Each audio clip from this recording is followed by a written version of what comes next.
दुनिया भर में लोग किस चीज़ से सबसे ज़्यादा डरते हैं? चलो मैं कुछ चॉइस देता हूँ। मौत से, हाँ। स्पाइडर से, बिल्कुल। अंधेरे से, एकांत से, उड़ने से, पानी से, ऊंचाई से।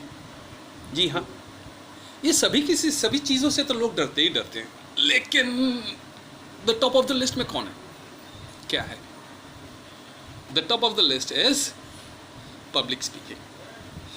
लोगों को ये डर लगता है यार कि कोई सामने से बुला लिया, बोला माइक थमा दे और मुझे बोला जाए कि कुछ बोलो तो समझ में नहीं आएगा कि क्या बोलो क्या नहीं बोलो। आपने देखा भी होगा, आपने सुना भी होगा बहुत सारे लोगों के साथ, क्रिकेटर्स और उन लोग जो इंटरव्यू देते रहते हैं। कपिल शर्मा शो में भी बहुत सारे आ करके बोले थे यार कि सबसे ज़्यादा डर मुझे इस बात का लगता है कि मैन ऑफ द मैच अगर जीत जाएंगे तो कौन अगर सवाल पूछा जाएगा इंग्लिश में तो क्या कहेंगे। लोगों को ये नहीं समझ में आ रहा था। खैर,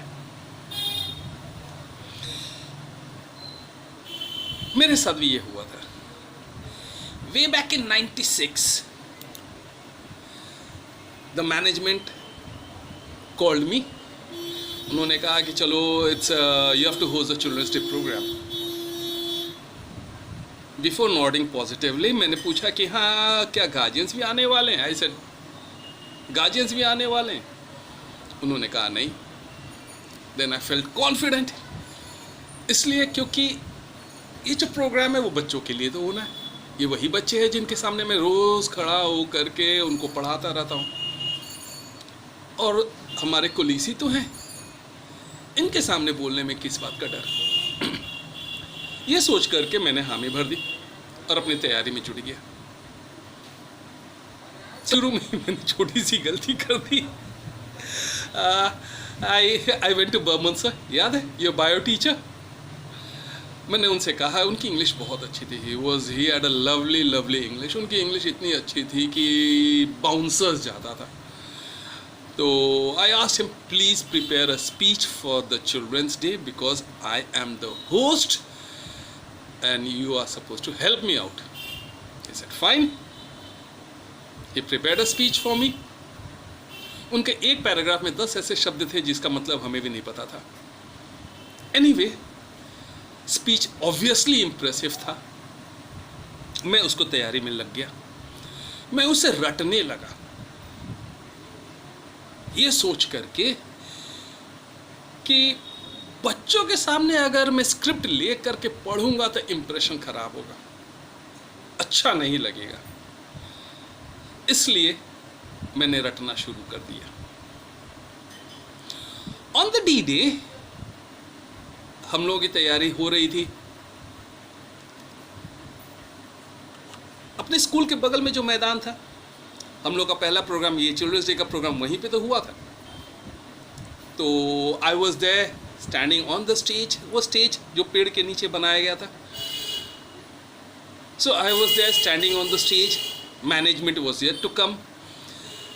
Teachers were busy maintaining the discipline and making the children sit down. The student council members, उन लोग भी यही सोच रहे थे कि अलग अलग सामानों को अलग अलग जगहों पे जहाँ पे इंस्ट्रक्शंस मिल रहा था उसको फॉलो कर रहे थे। And everybody was very eager for the function to get rolling. I was also very eager. चलो, this was my first experience as a host. अच्छा लग रहा था उस समय तक तो। The management arrived a bit late. I walked up to the stage, took out the mic from the stand,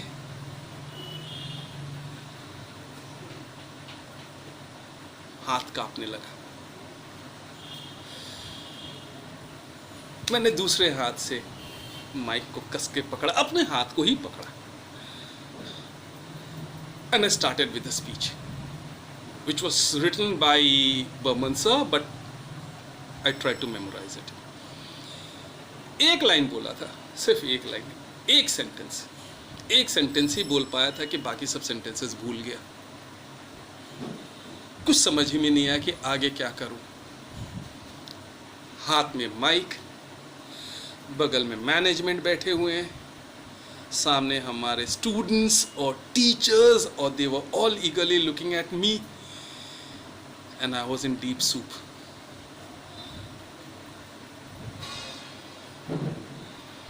याद आया, Pandey sir,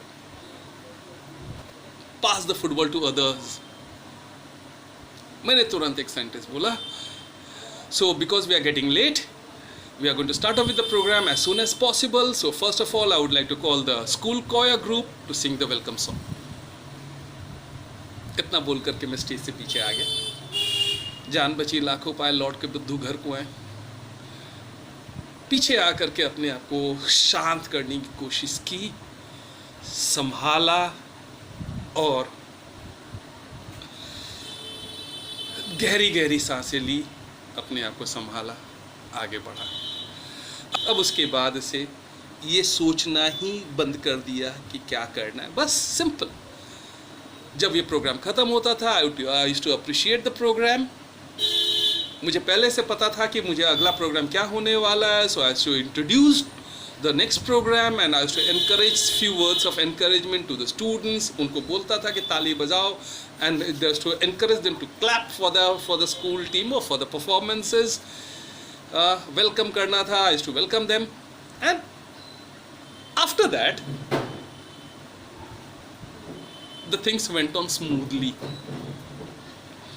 Initial nervousness hota hai, जब भी आप माइक के सामने खड़े होते हो, you become very very very very nervous. अगर वो समय अपने आप को संभाल लिए, बाकी सब चीज़ें सही तरीके से बीतेगा. You have to stay calm. से ज़्यादा मददगार साबित होगी योर प्रेजेंस ऑफ माइंड. और एक बात याद रखना, if you are in front of audience, if you have been invited by someone to say something in front of the audience, it means that you are better than many of them sitting over there. ये confidence अगर लेकर के stage पे चलोगे, कम से कम ये तो पता होना चाहिए कि यस, जिस टॉपिक पे मुझे बोलना है उस टॉपिक पे तो मैं इन लोगों से बहुत अच्छा हूँ. पता नहीं बाकी सब चीज़ें उन लोग होंगे, दूसरी चीज़ों में होंगे, लेकिन कम से कम इस टॉपिक पे तो मैं बहुत अच्छा हूँ. And nobody can beat me. Reason, I have prepared and come over you. Preparation matters. रटना मत यार, रटना मत.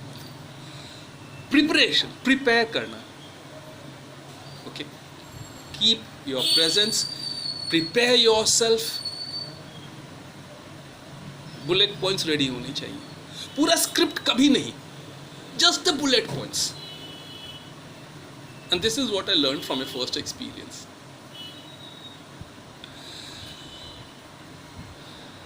And after that, well, slowly and steadily, and right now I'm in front of you all, sharing my experience in a communications. Public speaking में होता ये है कि you have to have your presence of mind, you have to practice a lot. It's a skill ना, it's a skill. यानी कि ये सीखा जा सकता है, बिल्कुल सीखा जा सकता है, सीखना चाहिए. If you are good at public speaking, you will have lots of confidence. तुम्हें अपने doubts clarify करने में मदद मिलेगा. You can get your doubts clarified very easily. जो दुविधा मन में है वो तुम बोल सकते हो. इससे दूसरों को भी मदद मिलती है कि चलो कम से कम किसी ने तो हिम्मत करके आवाज़ दी, उठाई. You will prosper in your career. क्योंकि अब तो यही है कि कम्युनिकेशन का ज़माना है, चाहे किसी भी तरीके से कम्युनिकेट करो, but if you are able to communicate properly, obviously बहुत अच्छा होगा. So the art of public speaking needs to be mastered. All the best.